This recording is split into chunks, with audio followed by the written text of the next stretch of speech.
goran ani waan beeku fechuudha ani amma wanni an godhu danda'u gaafii masani waan isin barbaadu sanin kennitaaf mongootuuf malee waan biraa keessa akkana godhaaf jedheen kijibu maaliif waan hin goone namu waan wanti ofirratti biitii taasitti namu ammoo wal saalfataa waliin gaafatu waan akkasii keessa seenee ganaa bakka namni lafatti gabbu'eetiin taa'ee waan kanatti cinqamee ilaalu hin jiru yoo nama maanguddoo ta'e malee meebi. Saniif jedhee bara saniin beeytaami sanillee sanumaaf jedhee. Sundugaadha laal abdii wanni nusirraa barbaannullee gaafii masanii gaafii san gaafattee yaada isarrallee waan jiru nu hubatuu dandeetta gaafa waan san gaafattee jettee illee waan jiru irraa dubbachuu danda'a waan ta'eef furmaannu akkamitti danda'amaa jettee gaafatta yoo innillee immoo kan dhorgatu taate sababii waan kana dhorgattuuf karaa kamiin kennuufii dandeetta waan kana akkam godhuu qabna jettiin tuni niitiiteeti ammas immoo ilmaan kun ilmaan keeti ati waan barbaadellee ta'u nama gudee ilmoo gudee dakeetirraa baay'ee tokko namni yoo rakkinumaaf ta'e malee rakkina kan fayyadu namni ilmoo ofiin jibbadee yaadu akka mataa kiyyaatti jechuudha sii galee. Kanaafuu furmaanni ijoollee teetii tuni hoo maali garaas nyaattu biyya waqaa kana rakkina jarri keessa jirtu kanallee eenyu olitti namni beeku mucaa kana jechuudha. Mucaa kanaaf hin jettee tana qofa sii galee. Kanaaf waan san gaafattee furmaanni akkami jetteeni inni immoo furmaana tokko hin kaayaa fi lakki yoo ka jedhullee taate ilmaanuma kanaayyuu yoo immoo lakki immoo inumaa nan barbaachisu waa takka ka jedhu taate sanis immoo waan jiruun as deebisanii gara hawaasa kanaatitti ibsan gootan jechuu barbaadeeti. Laali usmi. Ayyee rakkoon qaban biratti. Hunda ayuun gaafadhaa waan waanuma lama as deebita waanuma lama callaan tole yoo jees tole jettee nutti as deebita lakki yoo jees lakki jettee as nutti as deebita akkasuma anillee wanni barbaadu sanumaanis akkasuma lafichisiis qoya haa ta'u tufsiifuun maal jetta tole je'us lakki je'us oromoo furmaata siiqaatii bakka sanboodaan oromootti bakka karaa furmaataa deemna jechuu waan godhamu hin jiru karaa furmaataa deemna karaa biraatiin jechuu. Abdi usmillee isin nuti keessanu kadhagahuu qabdan wanni ati naa gaafachuu qabdu iimeelii sana sigalee iimeelii sana akka naa kan nutti paaspoortii isaas waan hunda isaatu lammaffaa ammootu makiinaa maqaa isaatiin jirtu san akka maqaa kiyyatti naa deebisutti makiinaa ilmaan kiyyaa. Ayyee. Makiinaan yoo inni heeyyama isaatiin ala seerri biyya kanaa maqaa nama tokkootiin nu deebisuu hin danda'u dirqama heeyyama isaa barbaada. Makiinaan ammoo maqaa isaatiin jirti yoo akka tasaaffatee qabamteeyyuu ani hooma tokko makiinaa qabnaa malee amma hawaasni makiinaa qabdannaan jedhame makiinaa jirtii malee ani hooma tokko wanti ani irraa beeku hin jiru maqaa kiyyaan hin jirtu waan ta'eef ani masuulinnatii makiinaa kanaa keessa hin jiru waan ta'eef kun ammoo qabeenya ilmaan kiyyaati waan ta'eef waanan ilmaan kiyyaa kiraa manaa ittiin kaffalan biyaansi wanni oromoo naagoota irraa sanuma wanni harka jiru malee waan biraa wanni an beeku hin jiru soo kanaafuu makiinaa sanillee akka maqaa kiyyatti naa deebisu ka duuba kiyyatti nin gurgura jedhee yaadaa jiru sanis akka dhiisee makiinaan sun maqaa kiyyatti naa deebitu kana bakka wanna nan barbaadu malee waan biraa anumaa wanni isarraa barbaadu hin jiru.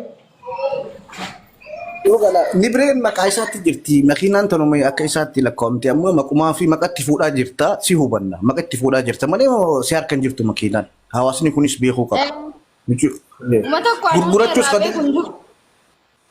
Gurgurachuus jijjiiruu kan danda'u isa kanaaf rabbii sodaalleen keessa laalamuu qabaa fi baay'ee ulfaata wanni akkanaati waa hundumaa yoo dandeesse abdii nama isatti dhiyaatullee biyyarraa isaallee waliidhaan akkasitti yoo dubbistee gurbii gootee nama isa bira jiruudhaan halaalarra nama bira jiru irra wayyaa namni halaalarra nama hojii gattaa irra wayyaa nama san silaa qopheessitee karaa saniidhaan gaafattee hanqa dandeessi micootanaaf dararamte maqaa nama akkasitti dhiyoodha jedhee yaaduun beeku jedhe ani wanni gaafachuu danda'u waanuma amma isin jettan kana lamaan gaafachuu danda'a saniif bilbileen jiraan kaasa ijoollee biraatii illee gaafadhu jamuunillee ergii fi information asiifu jamuunillee haa gaafattu isaan lachuu gaafatanii jamilaan bilbiltee gaafachuu dandeetti. Lamaanuu itti kenni san booda waan jedhan hin dhageenya ila kara lachittu isin lachuu ilmaan oromooti nu hundaafuu qixa waan isin jidduu ta'e isiniif rabbi qofa beeka waan jaarsaa jaartii rabbi qofa beeka namni jidduullee seenuu qabu ture. Garuu wanni kun heega dubbatame waan ati keessa jirtu rakkina ati keessa jirtu fiif rabbii keetiif waliin beeka. Anis hin beeku osoo isin jedhaa olee beekuu hin danda'u. Bikka keessan bu'ee miidhamuu hin danda'u. Miidhama si jiru wanni si boochisu miidhama si keessa jirutu ol si boochisa malee jaalatteeti miti namni jaalatee akkasumaan kaboosa ta'e namu bu'aasiniin deemaa jechuudha. So kana waan ta'eef warri as keessa jirtan rabbi warri sodaatan warri ilmoo qabdan ilmoon tiyya sun osoo hadha akkas taate jaartiin tiyya sun osoo taate ani bikka san osoo jiraadhe jettanii yaaddanii dandeettan furmaata isii godha dadhabdan waan hin dandeenye waadaallee hin galina siif goonallee jettanii abdiitiin horinaa jechuu barbaada galatooma ulfaadhaaf komentii baay'eetii duubarraa waan jira maqaa nama tokkooti. Sheekh Absalam bilbila isaa yoo qabaate Sheekh Absalam dubbisuu ni dandeessaa sifu Sheekh Absalam Kadir. No, isa dubbisuu soo ta'e namuma sheekaat irraan itti wanta goota rakkoon qabu san kana egaa yaalanii booda. Fira jedhanii barreessaa jiran komentii argaa jira. Okay, tamam taate. Akkas, okay. Laal biyya bakkaa kana keessaanis nama kaayiroo ture. Lubbuu nama afurii miti lubbuu nama takkaatu baay'ee ulfaata bal'aa kiyya. Isin waan boochisu ni beekna. Nuuf gala. Yaa Usmee.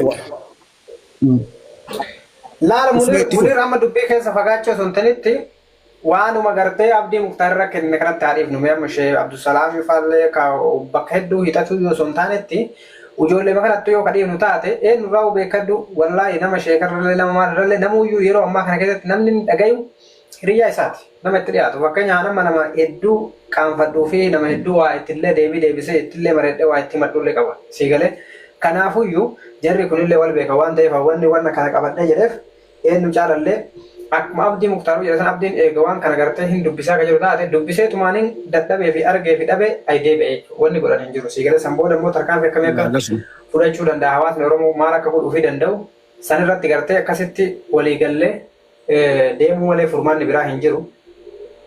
Kanaaf akkasitti hundi keenya ilmaan Oromoodha. Waliin haasa'u Jamiilalleen haa jalatti. Isteebii lammadaa Muktaar boodatti deebina jechuudha akkasuma osuma akka jechuu keeti naaf galee galata. Muktaarii fi Munir Muktaarii fi Jamiilaa ni godhaa itti.